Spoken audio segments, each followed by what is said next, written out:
नमस्कार दोस्तों, कैसे हैं आप लोग। एनसीईआरटी क्लास 11th की इकोनॉमिक्स की किताब चल रही है। चैप्टर नंबर 4 है, उसका दूसरा पार्ट है ये। इंडिया में पुअर पीपल्स को आइडेंटिफाई कैसे किया जाता है उसके बारे में हम लोग यहाँ पे बात करेंगे।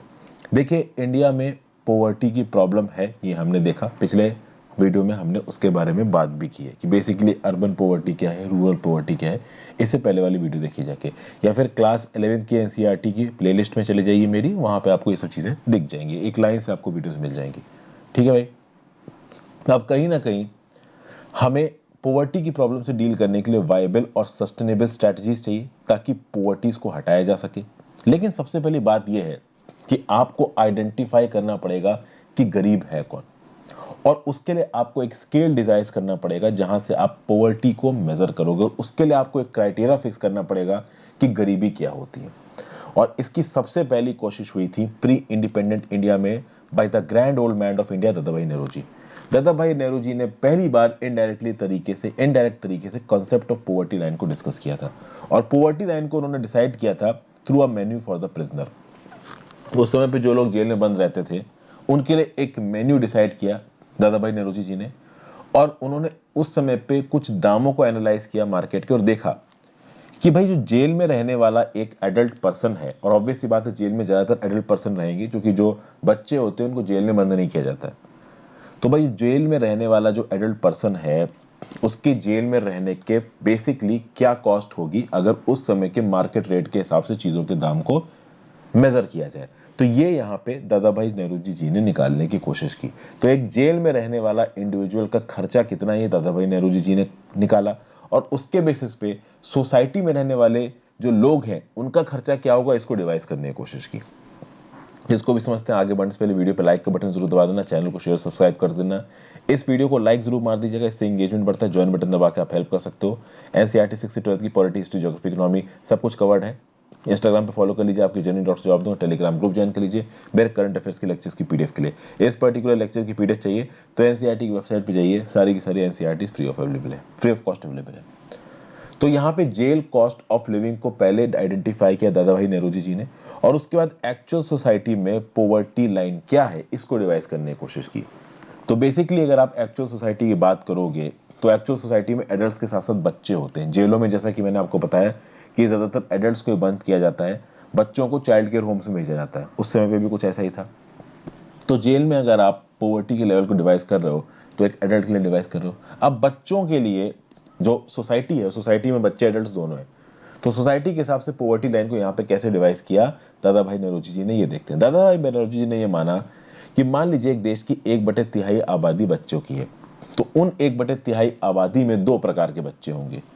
कुछ बच्चे ऐसे होंगे जो बहुत कम खाएंगे, ठीक है, ना के बराबर खाएंगे। कुछ बच्चे ऐसे होंगे जो एक एडल्ट जितना खाता है उसका आधा खाएंगे। समझ गया बात को। अभी एक एडल्ट कितना खाता है, तो एक एडल्ट जो कि प्रिजन में रह के जो खाता था उसके लेवल से कंपेयर कर रहे हैं यहाँ पे। तो प्रिजन में रहने वाले का जो पॉवर्टी लाइन है उसको कैलकुलेट किया था उस समय पे दादा भाई नेहरू जी ने, और उससे कनेक्ट करके उस सोसाइटी की पॉवर्टी लाइन को निकाल रहे हैं यहाँ पे। तो दादा भाई नेहरू जी ने माना कि एक सोसाइटी में 1/3 बच्चे हैं। इन 1/3 बच्चों के आधे बच्चे यानी 1/6 बच्चे ना के बराबर खा रहे हैं, और 1/6 बच्चे एक एडल्ट का आधा खा रहे हैं। तो देखिए यहाँ पे कैलकुलेशन कैसे की। सोसाइटी में 1/6 बच्चे नील खा रहे हैं, 1/6 बच्चे आधा खा रहे हैं, और जो बची हुई सोसाइटी है 2/3, चूंकि 1/3 तो बच्चे हैं, तो जो बची हुई सोसाइटी है 2/3 सोसाइटी वो पूरा खा रही है। तो ओवरऑल ये कितना निकल के आया, 1/6 of nil plus 1/6 of half plus 2/3 of full, ये 3/4 ऑफ फुल निकल के आया। मतलब कि the weighted average of the consumption of the three segments gives the average poverty line which comes out to be the 3/4 of the adult jail cost of living। यानी कि भाई jail में एक पर्टिकुलर इंडिविजुअल की जो भी cost of living निकल के आती है उसके हिसाब से जो पॉवर्टी लाइन डिस्कस की जाएगी, डिसाइड की जाएगी, उसके 3/4 पॉवर्टी लाइन हो जाएगी कहाँ पे, सोसाइटी में। क्योंकि सोसाइटी में आप एक पूरे इंडिविजुअल का खर्चा नहीं देखोगे, एक एडल्ट का खर्चा नहीं देखोगे, जो बच्चों हैं उनका खर्चा अलग देखोगे। जेल में तो सारे एडल्ट्स हैं तो सब खर्चे एडल्ट्स के हिसाब से निकाले जाएंगे, लेकिन सोसाइटी में एडल्ट्स और बच्चे हैं तो ओवरऑल एवरेज में बच्चों के जो कम खर्चे होते हैं खाने पीने के उनको यहाँ पे कंसीडर किया जाएगा। तो बच्चों को 1/3 माना, उनको भी दो भागों में बांटा गया, एक वो भाग जो कि ना के बराबर खा रहे हैं, एक वो भाग जो कि एडल्ट का आधा खा रहे हैं, और उससे ओवरऑल ये कैलकुलेट होके आया कि भाई जेल ऑफ की कॉस्ट ऑफ लिविंग के हिसाब से जो भी आप पॉवर्टी लाइन डिसाइड करोगे उसके 3/4 कॉस्ट ऑफ लिविंग पे सोसाइटी की पॉवर्टी लाइन होगी। ये दादा भाई नौरोजी जी ने उस समय पे एक एजम्पशन के बेस पे एनालिसिस किया था। हालांकि इस एनालिसिस में बहुत सी गलतियां पॉइंट आउट की गई, बट उस समय पे इस प्रकार के एनालिसिस पे भी बात नहीं होती थी। उस समय पे अंग्रेज केवल एक चीज में बिजी थे कि इंडिया को कैसे लूटा जाए। उस समय पे कुछ इंडियन इकोनॉमिस्ट ऐसे थे जो सामने आके कहीं ना कहीं देश की प्रॉब्लम्स को पॉइंट आउट करने की कोशिश कर रहे थे। उसमें थे एक दादा भाई नौरोजी जी। तो दादा भाई नौरोजी जी ने जो पॉवर्टी की कॉस्ट को एस्टिमेशन करने की कोशिश की, उसके बारे में हमने यहाँ पे बात की। अब बात करते हैं पोस्ट इंडिपेंडेंट इंडिया की। पोस्ट इंडिपेंडेंट इंडिया में बहुत से अटेम्प्ट्स हुए हैं ये पता करने के लिए कि देश में कितने पुअर हैं और उनकी पॉवर्टी की वजह क्या है। बेसिकली यहाँ पे काउंटिंग कैसे होगी पुअर की। 1962 में उस समय का प्लानिंग कमीशन, जो आज का एक नीति आयोग है, उसने एक स्टडी ग्रुप बनाया, ठीक है भाई, जिससे ये बोला गया कि भाई पता करो कि क्या पॉवर्टी का लेवल है, कैसे हम गरीबों को आइडेंटिफाई करें। 1979 में एक और टास्क फोर्स बनाई गई जिसको नाम दिया गया task force on projections of minimum needs and effective consumption demand. 1989 और 2005 में फिर से एक्सपर्ट्स ग्रुप्स बनाए गए, कॉन्स्टिट्यूट किए गए, जिनका काम था यही कि पता करो भाई कि कौन एक्चुअली में गरीब है। ठीक है भाई। प्लानिंग कमीशन के अलावा बहुत सारे इंडिविजुअल इकोनॉमिस्ट भी सामने आए हैं जिन्होंने मैकेनिज्म को डेवलप करने की कोशिश की है कि भाई एक्चुअली में गरीब है कौन। अब यहां पे देखिए दोस्तों, एक फिगर है जिससे आपको पॉवर्टी लाइन में एक बेसिक आइडिया पता चल रहा है। इस ब्लैक लाइन के राइट साइड में आपको दिख रहे हैं नॉन पुअर और इस ब्लैक लाइन के लेफ्ट साइड में आपको दिख रहे हैं पुअर। पुअर को अगर आप एक सिंपल ब्रैकेट से डिसाइड करते हो या एक ग्रुप को देखते हो एज अ पुअर को, मतलब टोटल जो नंबर ऑफ पुअर्स हैं हमारे देश में या किसी दुनिया में देखो, अगर आप उनको एक होमोजीनियस ग्रुप मानोगे तो वो गलत है, क्योंकि पुअर की कैटेगरी में भी पुअर आते हैं, वेरी पुअर आते हैं और एब्सोल्युटली पुअर आते हैं। पुअर में भी सेग्रीगेशन है और नॉन पुअर में भी not so poor, middle class, upper middle class, rich, very rich, millionaires, billionaires. तो भाई जो गरीब नहीं है उसमें भी बहुत से तबके हैं, जो गरीब है उसमें भी बहुत से तबके हैं। तो इन दोनों ग्रुप्स को बस एक होमोजीनियस ग्रुप्स की तरह देखना, ये एक गलत अप्रोच होगी और इस गलत अप्रोच को हम लोग यहाँ पे थोड़ा सा और एलैबोरेट करते हैं। तो बेसिकली हमने देखा कि दो ग्रुप निकल के आए, एक पुअर और एक नॉन पुअर। ठीक है, पॉवर्टी लाइन इन दोनों को सेपरेट करती है। अगर आप पॉवर्टी लाइन के नीचे चले गए तो आप गरीब हो गए, पॉवर्टी लाइन के ऊपर चले गए तो आप नहीं गरीब हो। लेकिन पॉवर्टी में भी अगर आप देखिए तो गरीब बहुत प्रकार के हैं, एब्सोल्युटली पुअर है, वेरी पुअर है और पुअर है। उसी प्रकार से नॉन पुअर में भी हमने क्लासेस देखी, middle, upper middle, rich, very rich, Millionaire, billionaire. तो यहाँ पे अब हम लोगों को कैटेगराइज करना पड़ेगा पॉवर्टी को। ठीक है भाई, पॉवर्टी की कैटेगराइजेशन में बहुत सी चीजें हो गई। एक तो हो गए जो हमेशा ही गरीब है, एक हो गए जो अक्सर कर गरीब रहते हैं। दोनों को मिला दो तो हो गया क्रॉनिक पुअर। यहाँ देखिए बेस्ट रिप्रेजेंटेशन दे रखा है किसका, क्रॉनिक पुअर का, ट्रांजिएंट पुअर का, नॉन पुअर का। अगर ये पॉवर्टी लाइन है तो इससे नीचे हमेशा जो रह रहा है उसको आप बोलोगे ऑलवेज पुअर। और इस पॉवर्टी लाइन के ज्यादातर जो नीचे रह रहा है, कभी कभार गलती से ऊपर आ गया, उसको बोलोगे आप यूजुअली पुअर। अगर आप ऑलवेज पुअर और यूजुअली पुअर को जोड़ दो तो बन जाता है क्रॉनिक पुअर। लेकिन एक बात तो क्लियर है कि इस क्रॉनिक पुअर में जो यूजुअली पुअर है इनके हालात ऑलवेज पुअर से बेटर है। तो हमेशा ऑलवेज पुअर और यूजुअली पुअर को एक ब्रैकेट में रखना सही नहीं है, लेकिन फिलहाल के लिए ऑलवेज पुअर और यूजुअली पुअर को क्रॉनिक पुअर की कैटेगरी में रखा गया है। हालांकि ये बात समझना ज्यादा मुश्किल नहीं है कि यूजुअली पुअर ज्यादातर केसेस में ऑलवेज पुअर से थोड़ा बहुत ठीक ही होते हैं। नेक्स्ट कैटेगरी आती है किसकी, नेक्स्ट कैटेगरी आती है भाई क्रॉनिक पुअर की। अच्छा, यूजुअली पुअर में अगर बात की जाए, एग्जाम्पल की बात करें तो भाई कैजुअल लेबर्स हो गए, दिहाड़ी पे काम करने वाले मजदूर हो गए, माइग्रेंट वर्कर्स हो गए। माइग्रेंट वर्कर्स को कभी कभी काम मिल जाता है और कभी कभी अच्छा काम मिल जाता है, तो भाई 1.5-2 महीने का ठेका मिल गया, 1.5-2 महीने के ठेके में उनकी ठीक ठाक कमाई हो गई। और मान लीजिए उसके अगले 3 महीने तक कोई कमाई नहीं हुई, तो जो 1.5-2 महीने अच्छा खासा ठेके का काम मिला तो ठीक ठाक कमाई हो गई, बाद में उनको काम ही नहीं मिला, तो इसको बोल दिया जाएगा यूजुअली पेयर। तो कैजुअल वर्कर्स हैं, कभी अच्छा काम मिल गया तो कमाई हो गई, नहीं मिला तो नहीं मिली, तो आते वो भी क्रॉनिक पुअर कैटेगरी में। ऑलवेज पुअर तो वो हैं जिनकी कमाई ही नहीं हुई, बिल्कुल ही बर्बाद है। फिर नेक्स्ट है चर्निंग पुअर। चर्निंग पुअर वो होते हैं जो कभी पॉवर्टी में जाते हैं और कभी पॉवर्टी से बाहर निकलते हैं, जैसे कि जो स्मॉल फार्मर्स हैं और जो सीजनल वर्कर्स हैं, उनको आप बोलते हो चर्निंग पुअर। यहाँ पे देखिए चर्निंग पुअर का ग्राफ क्या दिखा रहा है, ये दिखा रहा चर्निंग पुअर का। कभी भाई पॉवर्टी से बाहर निकल गए, फिर पॉवर्टी में आ गए, फिर बाहर निकले, फिर बाहर, फिर निकले, फिर अंदर। तो ये हो गया आपकी चर्निंग पुअर। उसके बाद आते हैं आपके ओकेजनली पुअर।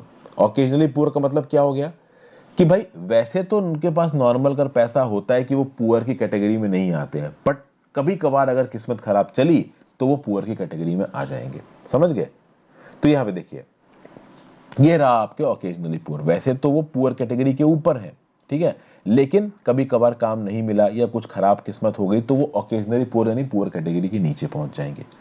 तो इस चर्निंग पुअर को और ऑकेजनली पुअर को आप मिला दो तो इसको जो डेफिनेशन दी गई है, इसको डेफिनेशन को बोला गया है ट्रांजिएंट पुअर। ठीक है भाई। और एक सिंपल सी यहाँ पे डेफिनेशन निकल के आती है, ये रही पोवर्टी लाइन। उस पोवर्टी लाइन से अगर आप परमानेंटली ऊपर हो तो आप बन जाओगे नेवर पुअर। इस नेवर पुअर के अंदर भी बहुत सी कैटेगरीज है, मिलेनियर्स, बिलियनियर्स, मेरे और आपके जैसे लोग जो ठीक ठाक नौकरी करके 50-60 हजार रुपए महीने कमा लेते हैं, वो भी नेवर पुअर की कैटेगरी में आते हैं, क्योंकि हम लोग कहीं ना कहीं पोवर्टी लाइन के ऊपर तो होते ही हैं।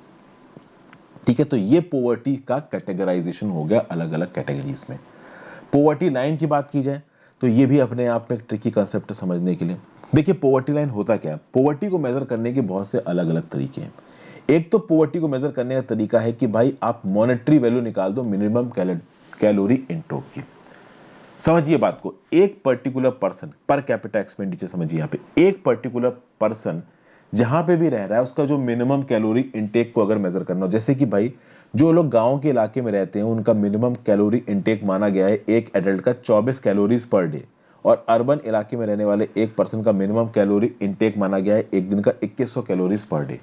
तो रूरल इलाके में 2400 कैलोरीज को इकट्ठा करने में कितना खर्चा आएगा और 2100 कैलोरीज को अर्बन इलाके में अरेंज करने के लिए कितना खर्चा आएगा, ये डिसाइड करेगी पोवर्टी लाइन। तो इसके बेसिस पे निकाला गया कि रूरल इलाकों में अगर आपके पास 816 रुपए प्रति महीना आ रहा है एक पर्सन के पास तो वो पोवर्टी लाइन के ऊपर है, और अर्बन इलाकों में अगर एक पर्सन के पास प्रति महीना 1000 से ज्यादा पैसा आ रहा है तो वो पोवर्टी लाइन के ऊपर है। तो ये पोवर्टी लाइन यहाँ पे इंडिया में डिसाइड करने का तरीका है कि आप एक महीने में ये पता करने की कोशिश कर रहे हो कि उसकी दिन की कैलोरी की इनटेक के हिसाब से उसको कितना पैसा खर्च करना पड़ेगा अपना खाना पीना जुटाने में। तो यहाँ पे आप कौन से मेथोडोलॉजी का इस्तेमाल कर रहे हो, monthly per capita expenditure एमपीसीई methodology का इस्तेमाल कर रहे हो। लेकिन इस एमपीसीई मेथोडोलॉजी को बहुत से बेसिस पे क्रिटिसाइज किया गया है। बहुत से इकोनॉमिस्ट का ये बोलना है कि ये जो एमपीसीई तरीका है मंथली पर कैपिटा एक्सपेंडिचर, जहाँ पे आपने बस कैलोरी डिसाइड कर ली, उस कैलोरी को अर्बन इलाकों और पुअर इलाकों को खरीदने में कितना पैसा लगेगा इसको डिसाइड कर लिया और उसके बेसिस पे आपने पुअर को डिफाइन कर दिया। ये तरीका बिल्कुल गलत है। ये तरीका गलत क्यों है? ये तरीका गलत इसलिए है क्योंकि ये जो तरीका है वो पुअर की अलग अलग क्लासेस के बीच में डिफरेंशिएट नहीं करता है। जैसा कि मैंने आपको बताया कि पुअर के यहाँ पे बहुत से अलग अलग क्लासेस हैं। यहाँ देखिए, पुअर के बीच में एब्सोल्युटली पुअर आते हैं, वेरी पुअर आते हैं और ये पुअर आते हैं। तो पुअर की कैटेगरी के नीचे भी बहुत अलग अलग प्रकार की कैटेगरीज आती हैं, और उन अलग अलग प्रकार की कैटेगरीज के लिए अगर आप स्पेसिफिक कैलकुलेशन नहीं करोगे तो बहुत सी चीज़ें छूट जाएंगी।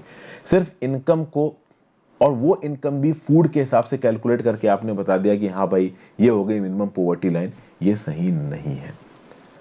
और भाई यहाँ पे आप पोवर्टी को सिर्फ खाने के साथ एसोसिएट कर रहे हो, ये भी एक बहुत बड़ी गलती। पोवर्टी बहुत बड़ी, जैसे कि मैंने आपको शुरुआत में ही इंडिया और यूरोपियन यूनियन का एग्जाम्पल दिया था।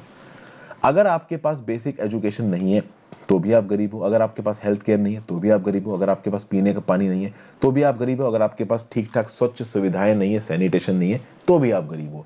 तो कहीं ना कहीं इन चीज़ों को भी हमें कंसीडरेशन में रखना चाहिए पोवर्टी लाइन को कैलकुलेट करने के लिए। लेकिन अभी की जो मेथोडोलॉजी है इंडिया की पोवर्टी लाइन को कैलकुलेट करने की, वो बस ये है कि भाई रूरल इलाकों में 2400 कैलोरी मिल जाए एक इंसान को दिन में, और अर्बन इलाके में 2100 कैलोरी मिल जाए, और इतनी कैलोरी इकट्ठा करने में उसको जो भी खर्चा करना पड़ेगा अगर उसके पास उतना पैसा है तो वो पुअर नहीं है। ये तरीका बहुत गलत है, क्योंकि इसमें उसके बच्चे कितना पढ़ रहे हैं, उसको अपने हेल्थ में खर्च करने के लिए उसके पास कितना पैसा है, वो कितनी साफ सफाई में रह रहा है, कहाँ रह रहा है, कैसे रह रहा है, क्या पहन रहा है, इन सब चीज़ों पे कोई भी फोकस नहीं दिया गया है। पहली प्रॉब्लम पोवर्टी लाइन के साथ ये है।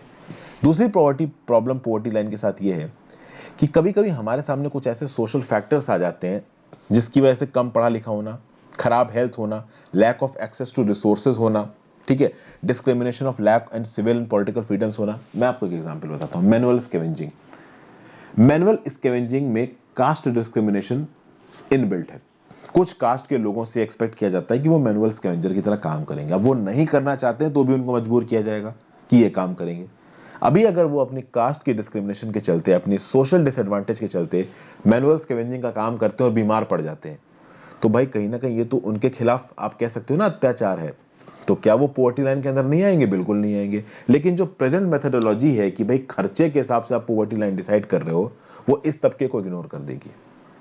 तो ऐसे किसी भी सोशल इंडिकेटर की वजह से आप बिना पढ़े लिखे होते हो, आपकी तबीयत खराब होती है, आपके पास रिसोर्सेज के एक्सेस नहीं आते, तो किसी गांव में एक अमीर कास्ट गरीब कास्ट को सेग्रीगेट करके रखती है, पेड़ नहीं काटने देती है, माइनर फॉरेस्ट प्रोड्यूस को इकट्ठा नहीं करने देती है, तो वो जो सेग्रीगेटेड कास्ट है वो डिसएडवांटेज है। तो क्या इस फैक्टर को लिया जा रहा है पॉवर्टी लाइन में? नहीं लिया जा रहा है।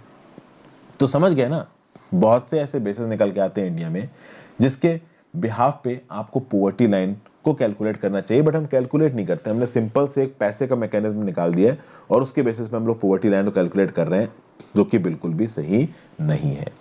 इसलिए हमारे देश की जो भी पॉवर्टी एलिवेशन स्कीम है उसका टारगेट होना चाहिए कि ह्यूमन लाइफ्स को इंप्रूव किया जाए। कैसे? उस ह्यूमन बीइंग के पास जिनके पास चीजें नहीं है, उनके पास वो रेंज ऑफ थिंग्स पहुंचाया जाए जिससे वो एक हेल्दी लाइफ जी सके, वेल नूरिश लाइफ जी सके, अपने लिए ज्ञान इकट्ठा कर सके, मिनिमम अमाउंट ऑफ ज्ञान, जिस कम्युनिटी में रह रहे हैं उस कम्युनिटी में थोड़े बहुत डिसीजन मेकिंग अथॉरिटी उनके पास हो, ये सब चीज उस पर्सन के पास रहनी चाहिए।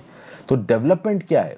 Holistic development is about removing the obstacles to thing that a person can do in life, such as illiteracy, ill health, lack of access to resources.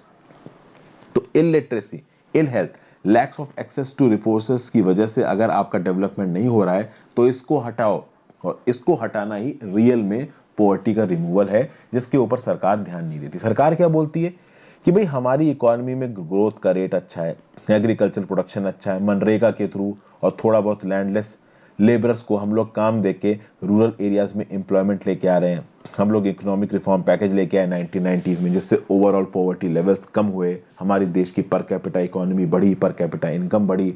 इन सब बेसिस पे सरकारें क्लेम करती हैं कि हमने भाई पॉवर्टी को हटाने के लिए बहुत सारे काम किए, बट इकोनॉमिस्ट कहते हैं कुछ काम नहीं किया आपने, आप बस बेवकूफ़ बना रहे हो। आप डाटा को गलत तरीके से या फिर जिस तरीके से भी कैलकुलेट कर रहे हो उसको मैनिपुलेट करके, कंजम्पशन बास्केट और मेथोडोलॉजी आप इस हिसाब से मैनिपुलेट कर रहे हो, इस हिसाब से मोल्ड कर रहे हो कि जो ओवरऑल फिगर है वो काफी अलग तरीके से जनता के सामने जाता है। और एक्चुअली में जिन लोगों को आप गरीब नहीं दिखा रहे हो वो भी बहुत सारे केसेस में गरीब निकलते हैं। तो जो भी पॉवर्टी लेवल है 860 और 1000 रुपए वाला भी मान लो, इतना कमाने वाले जो लोग हैं ना वो भी बहुत गंदे तरीके से आज की डेट में जी रहे हैं। तो आपने जबरदस्ती ये जो मोनेटाइजेशन वाला लेवल है इसको नीचे रख के गरीबों को कम नंबर दिखाने की कोशिश की, जबकि एक्चुअली में हमारे देश में गरीब बहुत ज्यादा है। तो ये जो ऑफिशियल एस्टिमेशन ऑफ पॉवर्टी है इसमें बहुत सी खामियां हैं, इसलिए बहुत सारे अलग अलग स्कॉलर्स ने अपने अपने मेथड्स यहाँ पे प्रपोज किए। जैसे अमर्त्य सेन साहब जो कि एक नोबेल लॉरिएट है, उन्होंने सेन इंडेक्स बताया, पावर गैप इंडेक्स की बात की जाती है, कभी कभी स्क्वायर पॉवर्टी गैप की बात की जाती है। इन टूल्स को हम लोग आगे देखेंगे। तो ये कुछ ऐसे इंडिविजुअल टूल्स हैं जिनके बेसिस पे पॉवर्टी का करेक्ट एस्टिमेशन करने की बहुत से लोगों ने कोशिश की है। वो कितना करेक्ट नहीं है, कितना करेक्ट है, इसके बारे में हम लोग आगे देखेंगे।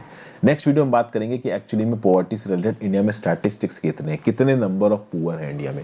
यहाँ पे तो हमने ये जाना कि पॉवर्टी को एक्चुअली में कैलकुलेट कैसे किया जाता है और पॉवर्टी के कितने प्रकार होते हैं। और नेक्स्ट में हम लोग जानेंगे कि पॉवर्टी मतलब गरीब लोगों को गिना कैसे जाता है इंडिया में।